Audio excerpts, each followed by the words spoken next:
kala, di kaki pegunungan Himalaya berdirilah kerajaan Kapilavastu yang damai. Rajanya Sudodana dikenal sebagai penguasa bijak dan permaisurinya Ratu Maya adalah wanita berhati suci. Pada suatu malam purnama, Ratu Maya bermimpi. Ia melihat seekor gajah putih membawa bunga teratai dan masuk ke tubuhnya. Para Brahmana menafsirkan mimpi itu sebagai tanda bahwa ia akan melahirkan seorang makhluk agung. Waktu berlalu, dan saat itu pun tiba. Dalam perjalanan kembali ke rumah orang tuanya, Ratu Maya berhenti sejenak di Taman Lumbini, di bawah pohon sal yang sedang bermekaran. Diiringi cahaya pagi dan nyanyian burung-burung, lahirlah sang bayi suci. Sang bayi segera berdiri tegak. Ia melangkah 7 langkah dan setiap jejaknya memunculkan bunga teratai. Ia lalu mengangkat tangan dan berkata, "Akulah yang tertinggi di dunia. Inilah kelahiranku yang terakhir. Aku datang untuk membebaskan dunia dari penderitaan." Langit pun bersinar. Bunga-bunga turun dari langit. Para dewa, manusia, dan makhluk-makhluk halus bersukacita. Dunia menyambut kelahiran makhluk agung ini. Ia diberi nama Siddhartha, yang berarti dia yang mencapai tujuannya.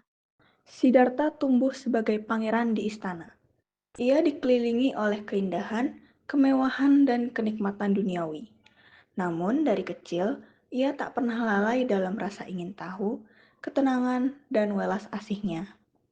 Suatu hari, seorang petapa bijak bernama Asita datang melihatnya. Ia menangis. Ketika ditanya alasannya, Asita berkata, "Anak ini akan menjadi Buddha. Aku bahagia, tapi aku sedih karena tak akan hidup cukup lama untuk menyaksikannya mengajarkan kebenaran." Kata-kata itu membuat Raja Sudodana khawatir. Ia ingin putranya menjadi raja besar, bukan petapa. Maka, sang raja membangun 3 istana megah untuk melindungi Siddhartha dari dunia luar, jauh dari penderitaan, penyakit, usia tua, dan kematian. Namun takdir tak bisa dibendung. Pada usia 29 tahun, Siddhartha meminta keluar dari istana. Di luar sana, ia melihat 4 pemandangan yang mengubah hidupnya.